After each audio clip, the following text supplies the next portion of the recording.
Hai kelas 11 MIPA anak SMA Negeri 1 Tuhemberua. Kangen dengan suara saya dengan pemaparan materi dari saya. Ya, saya agak telat mengupload video, kamu maklumi saja ya karena kesibukan yang terlalu banyak. Jadi, pemaparan materi akhir-akhir ini agak tersendat. Jadi kita lanjut materi kita, elips ketiga dari saya untuk kamu kelas 11 MIPA.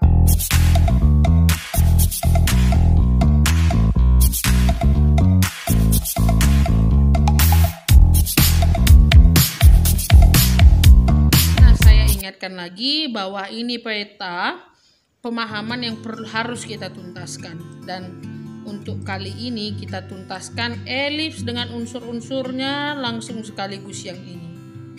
Sekali dua langsung ya, baru nanti saya akan pertimbangkan untuk hiperbola apakah kita lanjut atau tidak ya. Oke, kita lanjut. Kemudian yang kita bicarakan adalah elips. Yang pertama adalah elips berpusat sembarang dan bermayor X. Gambarnya kira-kira seperti ini. Beda ya dengan elips yang sebelumnya.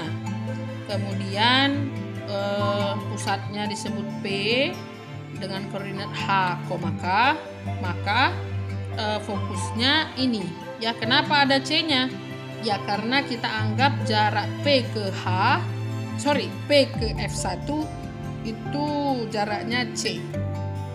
Nah, kalau dari P ke F2 juga C, hanya berbeda arah ya.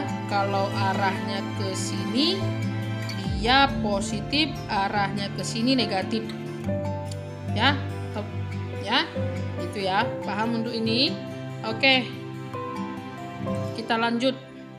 Kemudian ada titik A di sembarang elips ya, AXY, sehingga nanti kita lihat dulu jarak F1 ke A dan jarak F2 ke A.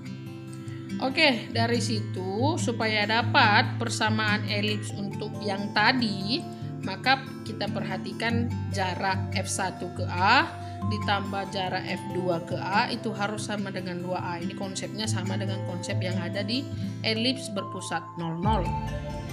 Nah, kita cari dulu nilai F1A ya dengan konsep rumus jarak ya. Rumus jarak di dalam koordinat kartesius, masih ingat kan? Nah, tadi ada koordinatnya, maka itu kemudian kita cari juga untuk F2 ke A. Sama, kita pakai rumus konsep jarak tetapi berbeda koordinat sehingga jarak F2A itu. Nah, kalau udah dapat F1A dan F2A secara terpisah, kita satukanlah mereka kembali ya ke dalam yang itu tadi. Nah, ke dalam ini. Oke, gantikan. Nah, jadinya begini. Saya nggak bacakan karena terlalu banyak ya. Kemudian sama dengan tahapan pada elips yang sebelumnya, kita bikin begini. Kita pindahkan. Ya, kemudian kita bikin juga begini. Dikuadratkan kedua ruas. Kenapa? Supaya hilang akarnya. Nah, sehingga masing-masing suku sebelah kiri sebelah kanan sama dengan berkuadrat. Nah, kita lanjut lagi. Kalau sudah dikuadratkan, maka hilang akar yang sebelah kiri.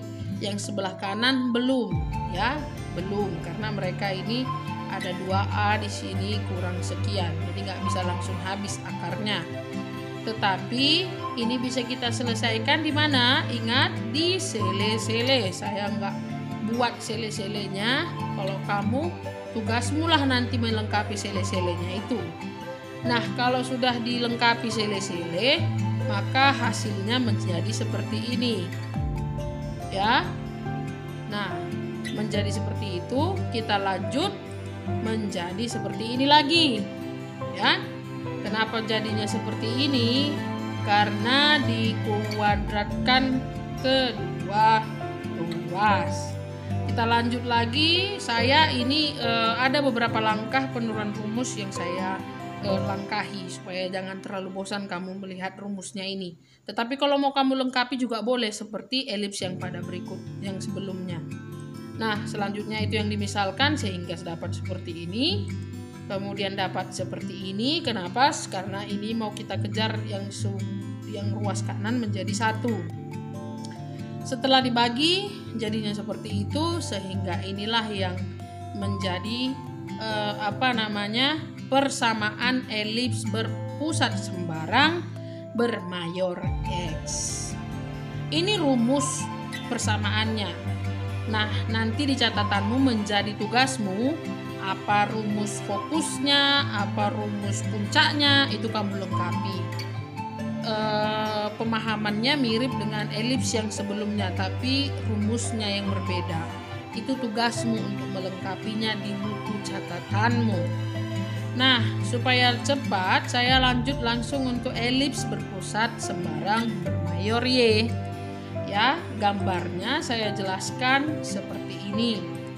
Ini pusatnya, itu F1-nya, ini F2-nya. Kenapa ada C? Tadi C itu adalah nilai jarak antara P ke F1 atau jarak antara P ke F2. Paham ya? Kemudian ada titik sembarang, biasa kita misalkan sebagai A. Kemudian nanti kita cari jarak F1A ditambah F2A sama dengan 2A. Ya, sama prosesnya.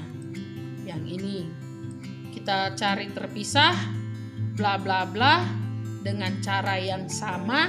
Saya persingkat kembali sehingga nanti lahir ini rumus persamaan elips untuk yang berpusat sembarang tetapi bermayor Y. Lihat ada pertukaran tempat nilai ya. Nah, ini saya kasih ringkasannya ya, hanya rumus persamaannya.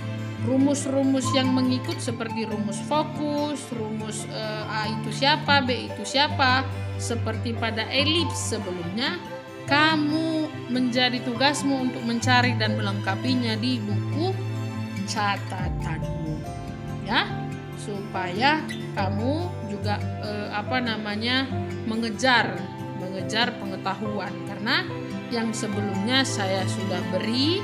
Maka tugasmu kali ini adalah mencari. Jadi biar sama-sama belajar, ya. Nah, ya, ini tugasmu. Nah, itu seperti yang baru saya bilang dan ditambah ini. Ya, ditambahi kerjakan soal ini. Mungkin ini menjadi video terakhir, tapi saya lihat dulu apakah hiperbola itu penting untuk kamu. Kalau nanti penting saya akan konfirmasi, kalau nanti tidak juga saya akan konfirmasi. Maka lengkapi catatanmu dengan tugas ini, dengan tugas yang baru saya ucapkan tadi. Demikian untuk pemaparan materi kali ini. Semoga apa yang saya bicarakan di sini bermanfaat bagi kamu, ya, dan kerjakan tugasmu dan buku catatanmu. Itu saja isi video kita kali ini. Sampai jumpa pada video-video berikutnya. Bye-bye.